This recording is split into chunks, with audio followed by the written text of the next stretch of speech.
On se retrouve aujourd'hui pour une journée toute douce. On va cuisiner et dessiner ensemble. Les dernières semaines ont été assez intenses. La boutique a très bien marché et je vous en remercie. Je ne m'attendais pas à recevoir autant de commandes. Donc là, je dois dire que je suis un peu fatiguée et je profite de ces quelques jours pour me reposer et pour lire. J'ai offert quelques cartes de la collection d'hiver à ma mère, qu'elle a aussitôt accrochées dans la cuisine. On y retrouve d'ailleurs des éléments présents dans mes illustrations. Alors, je vais commencer par les sablés de Noël, car il faut que la pâte repose au moins 3 heures. Donc c'est vraiment tout simple, il faut mélanger de la farine, de la poudre d'amande et du sucre.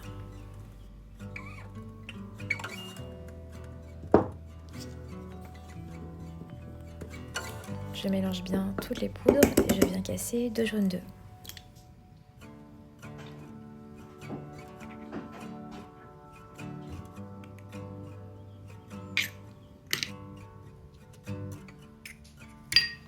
Ah oui, j'avais oublié d'ajouter le sucre glace, donc à mettre avec les poudres, et ensuite le beurre ramolli.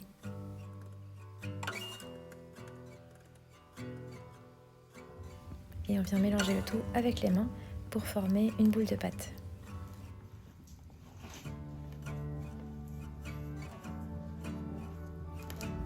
Une fois la pâte pétrie, je viens la déposer sur un film alimentaire que je viens refermer et je viens la placer au frais pendant 3 heures.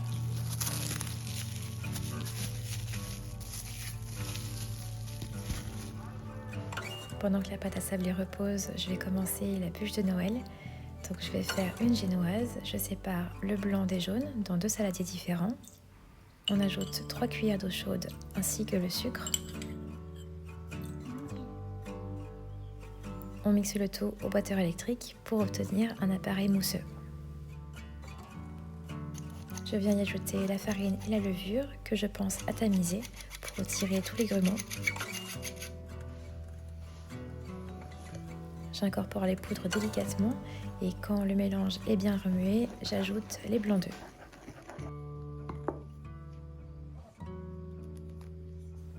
J'ajoute une cuillère, puis je remue. Ça va donner un côté très aérien à la pâte.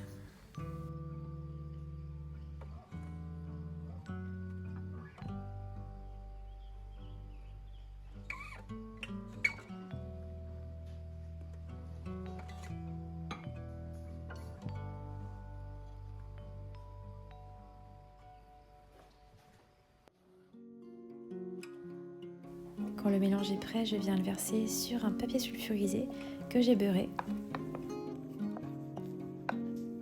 Et je vais ensuite égaliser la pâte pour que la cuisson soit uniforme. 10 minutes plus tard, voici le résultat. Je la recouvre d'un torchon humide. Je vais ensuite retourner la plaque pour pouvoir décoller la génoise.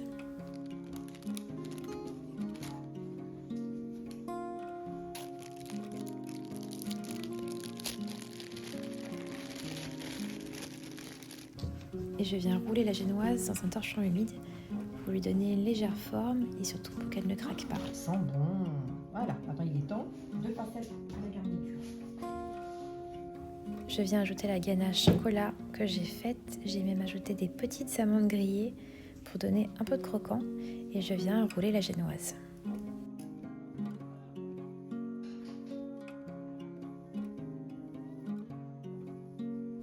Avec le restant de ganache, j'ai recouvert la bûche assez grossièrement. Le but est de ne plus voir le biscuit et on goûte évidemment le reste à la cuillère.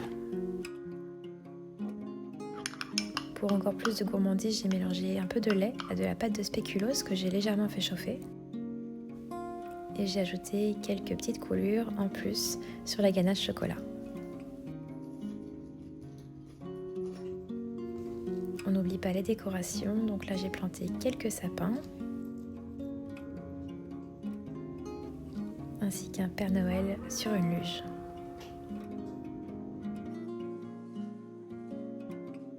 Ma pâte à sabler est prête, on va sortir les emporte-pièces. Je commence par bien fariner mon plan de travail.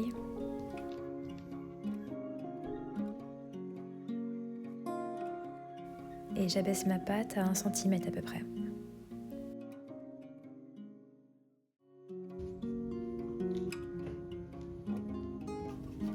On a mélangé plusieurs formes, des petits cœurs, des ronds, des étoiles.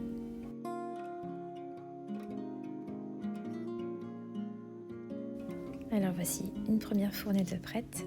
On a tamponné un petit mot artisanal sur les ronds.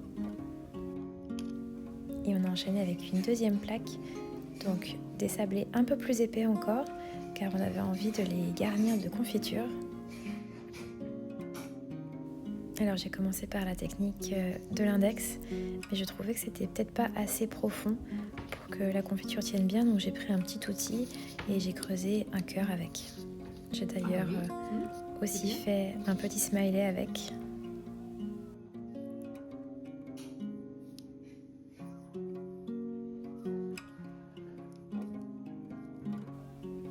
On a retrouvé cet emporte-pièce feuille de cerisier. Bon, c'est pas forcément de saison, mais c'était tellement joli. Et on s'est dit qu'avec un petit cœur de confiture, ça serait très beau et très bon.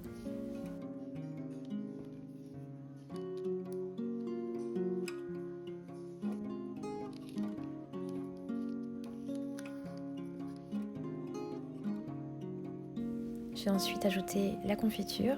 Donc j'ai pris de l'abricot et des fruits rouges.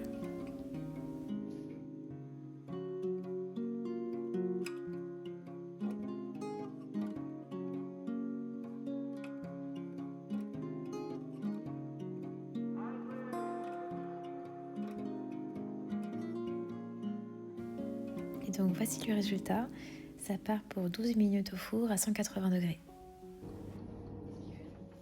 Pendant que les sablés cuisent, je m'installe à mon bureau, sous les toits, et j'ai pensé que ces deux recettes feraient un bon sujet pour mes pages de jour. Donc j'ai sorti mon aquarelle et mon carnet. C'est un petit coin que j'aime beaucoup, il y a plein d'objets anciens. La lumière est très agréable et surtout, on entend la pluie tomber sur les Velux.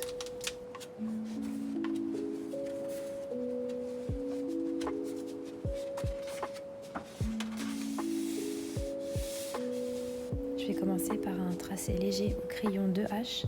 J'aime beaucoup travailler avec ce genre de crayon qui n'est pas du tout gras et qui ne laisse pas de traces après gommage.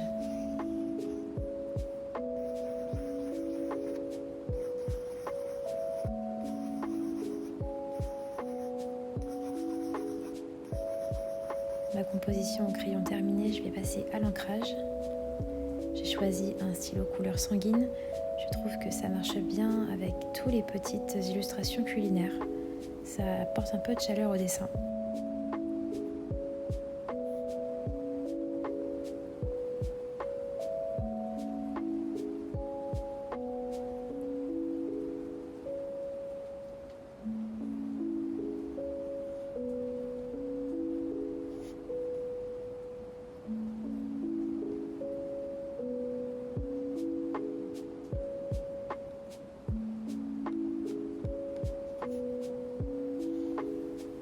L'encre est waterproof, donc ce sera parfait pour passer à l'aquarelle ensuite.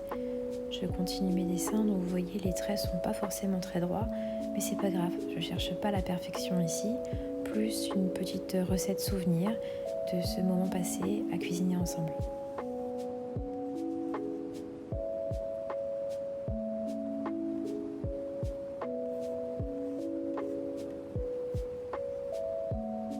Je vais interrompre l'ancrage du dessin car j'ai entendu le four sonner.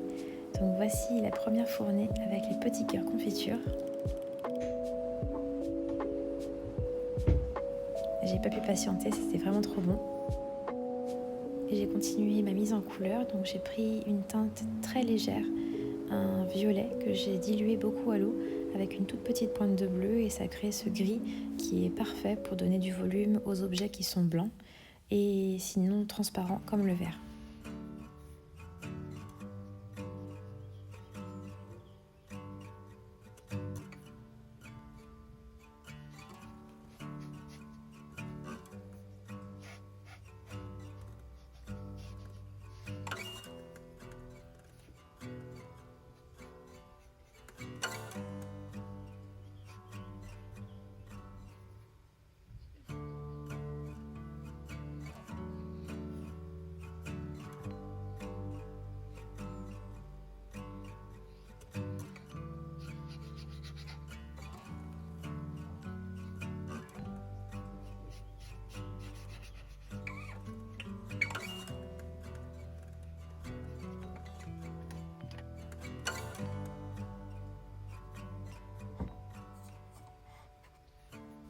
Je viens ajouter la confiture d'abricot dans ce pot en verre. Pour créer l'illusion du verre, je laisse un liseré sur le côté et aussi un reflet blanc sur le côté droit. L'aquarelle, c'est bien de garder des petites réserves de blanc pour créer des reflets. C'est vraiment une technique toute simple qui est assez facile à appliquer.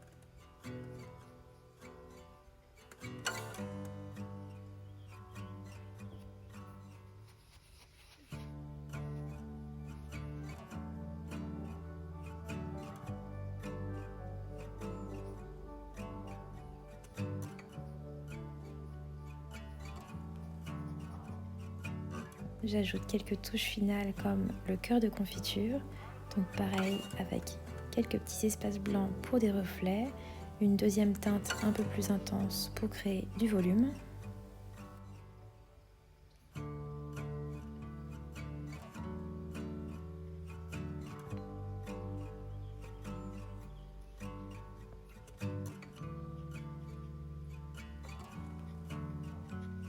Je viens compléter ma page avec un titre, donc ici la bûche de Noël que je vais encadrer de 2 petites feuilles de houx.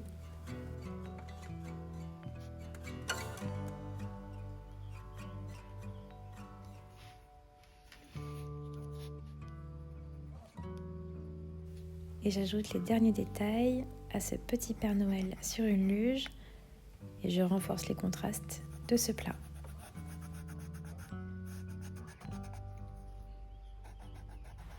À côté de chaque dessin, je viens ajouter les indications de la recette.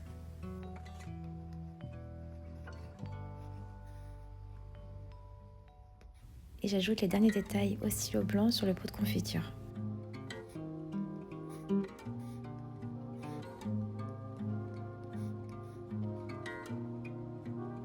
Et donc voici ce que donne une heure de dessin. Donc j'ai dessiné la bûche de Noël étape par étape et les sablés de Noël avec la petite recette. Et donc voici ce que donnait la bûche. Donc on s'est vraiment régalé. Il y avait des petites amandes grillées qui donnaient du croustillant, c'était vraiment super bon.